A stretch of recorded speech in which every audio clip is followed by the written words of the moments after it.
ఈ మధ్యకాలంలోనే ఈ విషయం కూడా ఈ మధ్యకాలంలో పేపర్లలో వచ్చింది కాబట్టి టీవీలలో ఎక్కువగా ప్రత్యర్థులు వాళ్ళ ఎల్లో మీడియాలో ఎక్కువగా చూపిస్తా ఉన్నారు కాబట్టి చెప్తా ఉన్నా. ఎక్కడో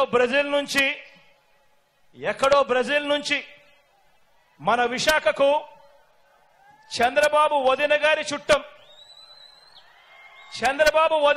చుట్టం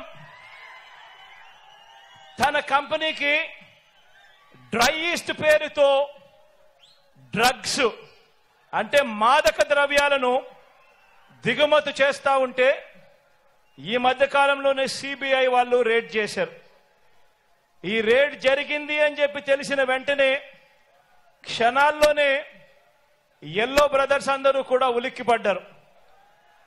వారి బ్రదర్ దొరికిపోయాడని తెలిసిన వెంటనే దొరికితే తమ బ్రదర్ కాదని, దొరికాడు కనుక వారు మన బ్రదర్స్ అని మన మీద నెట్టేయటానికి కూడా క్షణాల్లోనే కూడా వీళ్ళంతా కూడా రెడీ అయిపోయారు.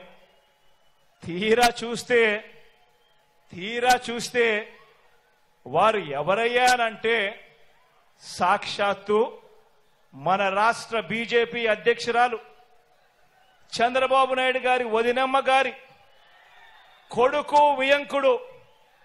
ఆ కంపెనీలోనే గతంలో డైరెక్టర్లు భాగస్వాములు, బాబు బంధువులు, ఆత్మ బంధువులు.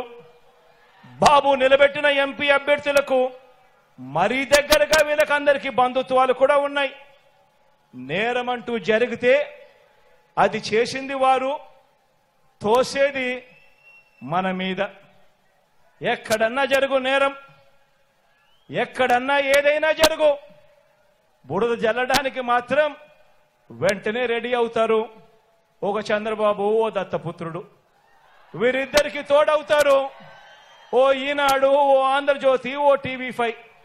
వీళ్ళంతా కూడా ఎల్లో బ్యాచ్ తయారైపోయి నేరం అంటూ జరిగితే అది చేసింది వారు, తోసేది మాత్రం మన మీద.